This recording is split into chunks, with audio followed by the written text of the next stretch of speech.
தினமொரு வசனம். அப்போஸ்தலர் 20வது அதிகாரம் 24வது வசனம். ஆகிலும் அவைகளில் ஒன்றையும் குறித்து கவலைப்படேன், என் பிராணனையும் நான் அருமையாக எண்ணேன், என் ஓட்டத்தை சந்தோஷத்தோடே முடிக்கவும் தேவனுடைய கிருபையின் சுவிசேஷத்தை பிரசங்கம் பண்ணும்படிக்கு நான் கர்த்தராகிய இயேசுவினிடத்தில் பெற்ற ஊழியத்தை நிறைவேற்றவுமே விரும்புகிறேன். இலக்குகளை நோக்கி முன்னேறுவதற்கும் குறிக்கோள்களை அடைந்திடுவதற்கும் ஆசைகள் மட்டும் போதாது. ஏனென்றால் நாம் ஆசைப்பட்ட எல்லாவற்றையும் அடைவதற்கு தீவிரமாய் செயல்படுவது இல்லை. இலக்குகளும் குறிக்கோள்களும் இருந்தாலும் அவைகள் மேல் நாம் வைத்திருக்கின்ற ஆசைகளின் அளவும் ஆர்வங்களின் வலிமையும் முக்கியமானது. அவைகள் வலிமையாக இருந்தால்தான் வெற்றியை நோக்கி விரைந்து செல்ல முடியும். நெகேமியா எருசலேமின் அலங்கங்களை கட்ட ஆசைப்பட்டான். ஆனால் அந்த ஆசையும் ஆர்வமும் அதிக வலிமையுடையதாக இருந்தன.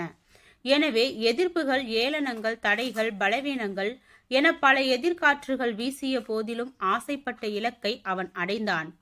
ஆகாய் தீர்க்கனின் காலத்து யூதர்கள் எருசலேம் தேவாலயத்தை மீண்டும் கட்டி எழுப்ப ஆசைப்பட்டனர். ஆனால் அவர்கள் சாதிக்கவில்லை. ஏனென்றால் ஆசைக்கு எதிராக காற்றுகள் வீசிய போது பின்வாங்கி போனார்கள். நாம் நல்ல விஷயங்களை ஆசைப்பட்டு செயல்படுத்த முன்னோக்கி போகும்போது பலவித சோதனை காற்றுகள் வீசுவது இயற்கை. ஆனால் நாம் கொண்ட ஆசையும் நாம் குறித்த இலக்கும் அந்த சோதனை காற்றுகளை விட வேகமாய் இருந்தால் நாம் பின்வாங்க மாட்டோம். ஒருவர் நல்ல ஒரு கிறிஸ்தவ வாழ்க்கையை வாழ்ந்து காட்ட விரும்பினார். ஆனால் எதிர்மாறான சூழ்நிலைகள் வந்தபோது சோர்ந்து போய் பின்தங்கி விட்டார். தன் தோல்விகளுக்கு அவர் சோதனைகளை காரணமாக காண்பித்தார். ஆனால் அவர் விரும்பிய இலக்கை நோக்கி செல்ல முடியாமல் போனதற்கு காரணம் அவர் தன்னுடைய இலக்கில் அவ்வளவு வலிமையாக இருக்கவில்லை என்பதாகும். அப்போஸ்தலனாகிய பவுல் கர்த்தருக்காக ஒரு நல்ல போராட்டத்தை போராடி தன்னுடைய வாழ்க்கையை அர்த்தம் மிகுந்த ஒன்றாக காண விரும்பினார். ஆனால் பவுல் சென்ற இடங்களெல்லாம் சோதனை மேல் சோதனை வந்தது.